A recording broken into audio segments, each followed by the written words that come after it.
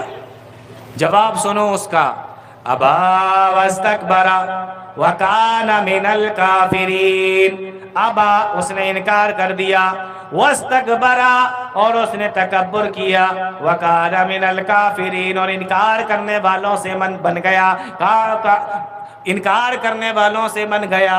الا ابلیس ابا واستکبر وکان من الکافرین، کفر کرنے والوں میں سے بن گیا. ایک اور جگہ پہ اللہ تعالیٰ نے فرمایا، اسی واقعے کو بیان کرتے ہوئے اللہ تعالیٰ نے اس سے پوچھا، ما منعک الا تسجد اذا امرتک، بتا جب میں نے تجھے سجدہ کرنے کا حکم دیا تھا تو نے سجدہ کیوں نہیں کیا؟ اس کا جواب سنو، کہنے لگا خلقتنی من نار وخلقتہ من طین. اے اللہ، میں کیسے اس کے سامنے سجدہ کرتا؟ خلقتنی من نار وخلقتہ من طین، تو نے مجھے آگ سے بنایا اور اس کو تو نے مٹی سے بنایا، اور آگ مٹی سے بہتر ہے. یہی تو گھمنڈ ہے، یہی تو گھمنڈ ہے. انسان اسی بات پر تو گھمنڈ کرتا ہے، میں اس سے بہتر ہوں، میں اس سے بہتر ہوں. اسجد لمن خلقت طینا، میں اس کو سجدہ کیسے کر لوں جس کو تو نے مٹی سے بنایا؟ اس لیے میرے بھائیو، یہ بیماری، یہ گناہ کہاں سے آیا؟ شیطان کی طرف سے آیا. سب سے پہلے یہ گھمنڈ اور غرور کرنے والا، فخر کرنے والا سب سے پہلے کون ہے؟ شیطان ہے. پیارے نبی صلی اللہ علیہ وسلم نے فرمایا، لا يدخل الجنت من کان فی قلبہ مثقال ذرۃ من کبر. او لوگو، جس کے دل کے اندر ذرہ برابر بھی کبر ہوگا، گھمنڈ ہوگا، جس کے دل کے اندر ذرہ برابر بھی گھمنڈ ہوگا، لا يدخل الجنت من کان فی قلبہ مثقال ذرۃ من کبر، ایسا آدمی جنت کے اندر داخل نہیں ہوگا، جنت کے اندر داخل نہیں ہوگا. رائی کے دانے کے برابر، ایک ذرے کے برابر بھی جس کے دل کے اندر، تو یہ گھمنڈ، یہ تکبر، یہ فخر، یہ ایسی چیز ہے جو انسان کو جہنم کے اندر لے جاتی ہے. جہنم میں لے جانے والے اعمال میں سے ایک تکبر اور گھمنڈ بھی ہے. آپ دیکھیں دنیا کے اندر کتنے آئے اور کتنے گھمنڈ دکھانے والے آئے، لیکن ان کا ہوا کیا ہے؟ قارون آیا، فرعون آیا، نمرود آیا، ابو جہل اور بہت سارے لوگ آئے. کتنے لوگوں کے نام آپ جانتے ہوں گے. آپ نے اپنی سماج کے اندر بھی دیکھا ہوگا بہت سارے لوگ آپ کو ایسے نظر آئے ہوں گے جو کسی زمانے میں بڑے گھمنڈ کیا کرتے تھے، بڑا فخر کیا کرتے تھے، بڑا گھمنڈ کیا کرتے تھے، اور آج دیکھو کوئی ان کا نام لینے والا بھی نہیں. ایک حدیث ہے پیارے نبی صلی اللہ علیہ وسلم کی، اس حدیث کے اندر حدیث قدسی ہے، اللہ تعالیٰ نے اس بات کو بیان فرمایا ہے. کیا اللہ تعالیٰ بیان کر فرماتا ہے الکبریاء ردائی والعظمت ازاری، یہ کبر میری چادر ہے، اور یہ بڑک پن، یہ عظمت، یہ بڑا پن، یہ عظمت، یہ بھی میری چادر ہے. الکبریاء ردائی والعظمت ازاری، اور تم میں سے جو بھی اس کو کھینچنے کی کوشش کرے گا قذفتہ من نار، ہم اس کو جہنم کے اندر داخل کر دیں گے. القیتہ فی النار، ہم اس کو جہنم کے اندر ڈال دیں گے. کبر کی وجہ سے بھی انسان جہنم کے اندر چلا جاتا ہے. تو جہنم میں لے جانے والوں میں سے ایک کام کیا ہے؟ کبر ہے، تکبر ہے، گھمنڈ ہے. اتنی بات سمجھ میں آ گئی؟ چلیے ایک بات اور بتاتے ہیں، اس بات کو بھی بہت غور سے سنیے گا. ایک اور کام، ایک اور چیز جس کی وجہ سے انسان جہنم کے اندر چلا جائے گا، وہ کون سی چیز ہے؟ بہت غور سے سنیے گا دل تھام کر. وہ ہے نمازوں کو چھوڑنا. نمازوں کو چھوڑنا. ہم نے اس کو اتنا آسان سمجھ لیا ہے، جب من چاہا نماز پڑھی، جب من چاہا نماز چھوڑ دی. جتنے وقت کی چاہی نماز پڑھی، اور جتنے وقت کی ہم نے چاہا نماز کو چھوڑ دیا. نمازوں کو چھوڑنا یہ بھی انسان کو جہنم کے اندر لے جانے والی چیز ہے. کیسے؟ اللہ رب العالمین کی قرآن کی آیتیں سنو. اللہ تعالیٰ بیان فرماتا ہے کہ جب جہنمی جہنم کے اندر چلے جائیں گے اور جنتی جنت کے اندر چلے جائیں گے، اب یہ جنتی جنت کے بالا خانوں پہ چڑھیں گے، اور وہاں سے جب دیکھیں گے تو دیکھیں گے کہ ہمارے جان پہچان والے جہنم کے اندر جل رہے ہیں. وہاں سے آواز لگائیں گے اور سوال کریں گے. اللہ تعالیٰ نے قرآن کریم کے اندر بیان فرمایا عن المجرمین ما سلککم فی سقر. ان مجرمین سے سوال کیا جائے گا.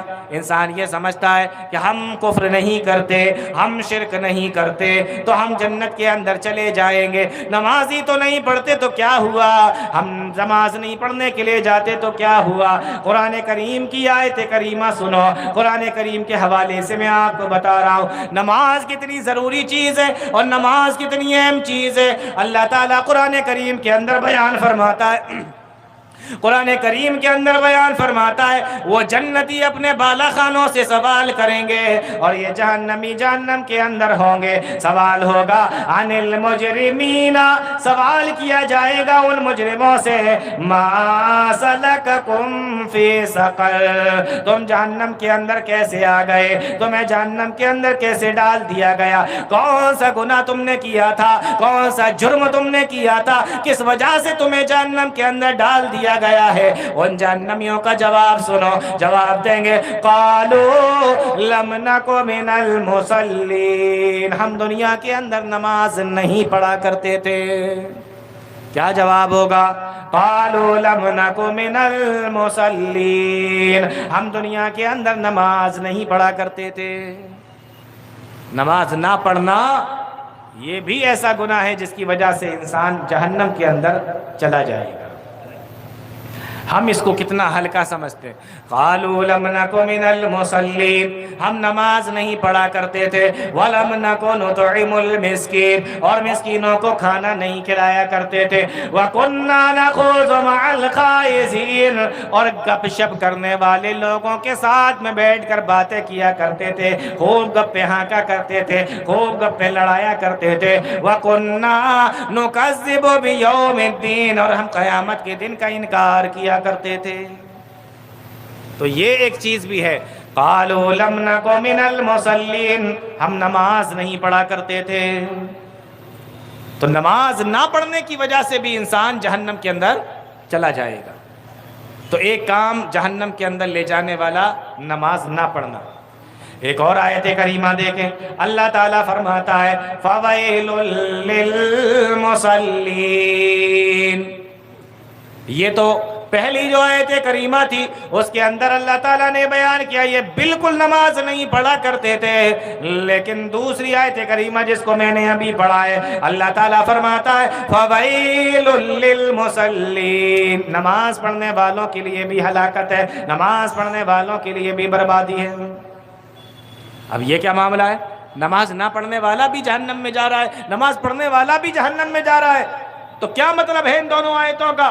دونوں آیتوں کا مطلب یہ ہے کہ جس کے اندر ہے کہ نماز نہ پڑھنے والا جہنم میں جائے گا، یہ بالکل نہیں پڑھتا تھا، اور دوسری آیت کے اندر ہے کہ نماز پڑھنے والا جہنم کے اندر جا رہا ہے۔ یا تو اس کا معنی یہ ہے کہ وہ نبی کے طریقے کے مطابق نہیں پڑھتا تھا، یا پھر اس کا معنی یہ ہے کہ سستی کے ساتھ میں پڑھتا تھا، اپنے حساب سے پڑھتا تھا۔ اللہ تعالیٰ نے جو طریقہ، پیارے نبی صلی اللہ علیہ وسلم نے جو طریقہ بتایا ہے اس طریقے کے مطابق نہیں پڑھتا تھا۔